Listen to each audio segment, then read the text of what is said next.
ወደ ኢየሩሳሌምም ቀርበው ወደ ደብረ ዘይት ወደ ቤተ ፋጌ ሲደርሱ ያን ጊዜ ኢየሱስ ከደቀ መዛሙርቱ 2 ላከ፣ እንዲህም አላቸው፣ በፊታችሁ ወዳለችው መንደር ሂዱ። በዚያን ጊዜም የታሰረችን አህያ ውርንጫንም ከእርሷ ጋር ታገኛላችሁ፣ ፈትታችሁ አምጡልኝ። ማንም አንዳች ቢላችሁ ለጌታ ያስፈልጉታል በሉ፣ ወዲያውም ይሰዳቸዋል። ለጽዮን ልጅ እነሆ ንጉሥሽ የዋህ ሆኖ በአህያ ላይና በአህያይቱ ግልገል በውርንጫይቱ ላይ ተቀምጦ ወደ አንቺ ይመጣል በሏት ተብሎ በነቢይ የተነገረው ይፈጸም ዘንድ ይህ ሆነ። ደቀ መዛሙርቱም ሄደው ኢየሱስ እንዳዘዛቸው አደረጉ። አህያይቱንና ውርንጫዋንም አመጡለት፣ ልብሳቸውንም በእነርሱ ላይ ጫኑ፣ ተቀመጠባቸው። ከሕዝቡም እጅግ ብዙዎች ልብሳቸውን በመንገድ ላይ ያነጠፉ፣ ሌሎቹም ከዛፍ ጫፍ ጫፉን እየቈረጡ በመንገድ ላይ ያነጥፉ ነበረ። የሚቀድሙትም ሕዝብ የሚከተሉትም ሆሳዕና ለዳዊት ልጅ በጌታ ስም የሚመጣ የተባረከ ነው፣ ሆሳዕና በአርያም እያሉ ይጮኹ ነበረ። ወደ ኢየሩሳሌምም በገባ ጊዜ መላው ከተማ ይህ ማን ነው ብሎ ተናወጠ። ሕዝቡም ይህ ከገሊላ ናዝሬት የመጣ ነቢዩ ኢየሱስ ነው አሉ። ኢየሱስም ወደ መቅደስ ገባና በመቅደስ የሚሸጡትንና የሚገዙትን ሁሉ አወጣ። የገንዘብ ለዋጮችንም ገበታዎች፣ የርግብ ሻጮችንም ወንበሮች ገለበጠና ቤቴ የጸሎት ቤት ትባላለች ተብሎ ተጽፏል፣ እናንተ ግን የወንበዶች ዋሻ አደረጋችኋት አላቸው። በመቅደስም ዕውሮችና አንካሶች ወደ እርሱ ቀረቡና ፈወሳቸው።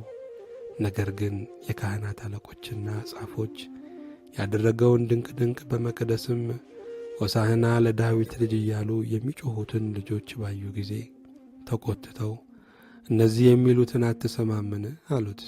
ኢየሱስም እሰማለሁ፣ ከሕፃናትና ከሚጠቡት አፍ ምስጋናን ለራስ አዘጋጀ የሚለውን ቃል ከቶ አላነበባችሁምን አላቸው። ትቶአቸውም ከከተማ ወደ ቢታንያ ወጣ፣ በዚያም አደረ። በማለዳም ወደ ከተማ ሲመለስ ተራበ። በመንገድም አጠገብ በለስ አይቶ ወደ እርሷ መጣ።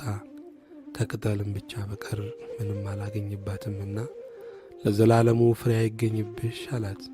በለሲቱም ያን ጊዜውን ደረቀች። ደቀ መዛሙርቱም ይህንን አይተው በለሲቱ ያን ጊዜውኑ እንዴት ደረቀች ብለው ተደነቁ። ኢየሱስም መልሶ እውነት እላችኋለሁ እምነት ቢኖራችሁ ባትጠራጠሩም በበለሲቱ እንደሆነባት ብቻ አታደርጉም። ነገር ግን ይህን ተራራ እንኳን ተነቅለ ወደ ባሕር ተወርወር ብትሉት ይሆናል። አምናችሁም በጸሎት የምትለምኑትን ሁሉ ትቀበላላችሁ አላቸው። ወደ መቅደስም ገብቶ ሲያስተምር የካህናት አለቆችና የሕዝብ ሽማግሎች ወደ እርሱ ቀረቡና በምን ሥልጣን እነዚህን ታደርጋለህ? ይህን ሥልጣን ማን ሰጠህ? አሉት። ኢየሱስም መልሶ እኔ ደግሞ አንዲት ነገር እጠይቃችኋለሁ፣ እናንተም ያችን ብትነግሩኝ እኔ ደግሞ እነዚህን በምን ሥልጣን እንዳደርግ እነግራችኋለሁ። የዮሐንስ ጥምቀት ከወዴት ነበረች? ከሰማይን ወይስ ከሰው አላቸው። እነርሱም እርስ በርሳቸው ሲነጋገሩ ከሰማይ ብንል እንኪያስ ስለምን አላመናችሁበትም ይለናል፣ ከሰው ግን ብንል ዮሐንስን ሁሉም እንደ ነቢይ ያዩታልና ሕዝቡን እንፈራለን አሉ። ለኢየሱስም መልሰው አናውቅም አሉት። እርሱም ደግሞ እኔም በምን ሥልጣን እነዚህን እንዳደርግ አልነግራችሁም አላቸው። ነገር ግን ምን ይመስላችኋል? አንድ ሰው 2 ልጆች ነበሩት። ወደ አንደኛው ቀርቦ ልጄ ሆይ ዛሬ ሂድና በወይን አትክልት ሥራ አለው። እርሱም መልሶ አልወድም አለ። ኋላ ግን ተጸጸተና ሄደ። ወደ ሁለተኛውም ቀርቦ እንዲሁ አለው። እርሱም መልሶ እሺ ጌታዬ አለ። ነገር ግን አልሄደም። ከሁለቱ የአባቱን ፈቃድ ያደረገ ማን ነው? ፊተኛው አሉት። ኢየሱስ እንዲህ አላቸው፣ እውነት እውነት እላችኋለሁ ቀራጮችና ጋለሞቶች ወደ እግዚአብሔር መንግሥት በመግባት ይቀድሟችኋል።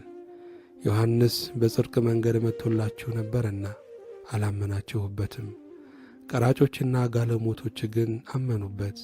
እናንተም ይህንን አይታችሁ ታምኑበት ዘንድ በኋላ ንስሐ አልገባችሁም። ሌላ ምሳሌ ስሙ። የወይን አትክልት የተከለ ባለቤት ሰው ነበረ። ቅጥርም ቀጠረለት፣ መጥመቂያም ማሰለት፣ ግንብም ሠራና ለገበሬዎች አከራይቶ ወደ ሌላ አገር ሄደ። የሚያፈራበትም ጊዜ ሲቀርብ ፍሬውን ሊቀበሉ ባሮቹን ወደ ገበሬዎች ላከ። ገበሬዎቹም ባሮቹን ይዘው አንዱን ደበደቡት፣ አንዱንም ገደሉት፣ ሌላውንም ወገሩት። ደግሞ ከፊተኞች የሚበዙ ሌሎች ባሮችን ላከ፣ እንዲሁም አደረጉባቸው። በኋላ ግን ልጄንስ ያፍሩታል ብሎ ልጁን ላከባቸው። ገበሬዎቹ ግን ልጁን ባዩ ጊዜ እርስ በርሳቸው ወራሹ ይህ ነው፣ ኑ እንግደለውና ርስቱን እናግኝ ተባባሉ። ይዘውም ከወይኑ አትክልት አወጡና ገደሉት። እንግዲህ የወይኑ አትክልት ጌታ በሚመጣ ጊዜ በእነዚህ ገበሬዎች ምን ያደርግባቸዋል? እነርሱም ክፉዎችን በክፉ ያጠፋቸዋል፣ የወይኑንም አትክልት ፍሬውንም በየጊዜው ለሚያስረክቡ ለሌሎች ገበሬዎች ይሰጠዋል አሉት። ኢየሱስ እንዲህ አላቸው፣ ግንበኞች የናቁ ድንጋይ እርሱ የማዕዘን ራስ ሆነ። ይህም ከጌታ ዘንድ ሆነ፣ ለዓይኖቻችንም ድንቅ ነው የሚለውን ከቶ በመጽሐፍ አላነበባችሁምን? ስለዚህ እላችኋለሁ የእግዚአብሔር መንግሥት ከእናንተ ትወሰዳለች፣ ፍሬዋንም ለሚያደርግ ሕዝብ ትሰጣለች። በዚህ ድንጋይ ላይ የሚወድቅ ይቀጠቀጣል፣ ድንጋዩ ግን የሚወድቅበትን ሁሉ ይፈጨዋል። የካህናት አለቆችና ፈሪሳውያንም ምሳሌዎቹን ሰምተው ስለ እነርሱ እንደተናገረ አስተዋሉ። ሊይዙትም ሲፈልጉ ሳሉ ሕዝቡ እንደ ነቢይ ስላዩት ፈሯቸው። ምስጋና ለእግዚአብሔር ይሁን።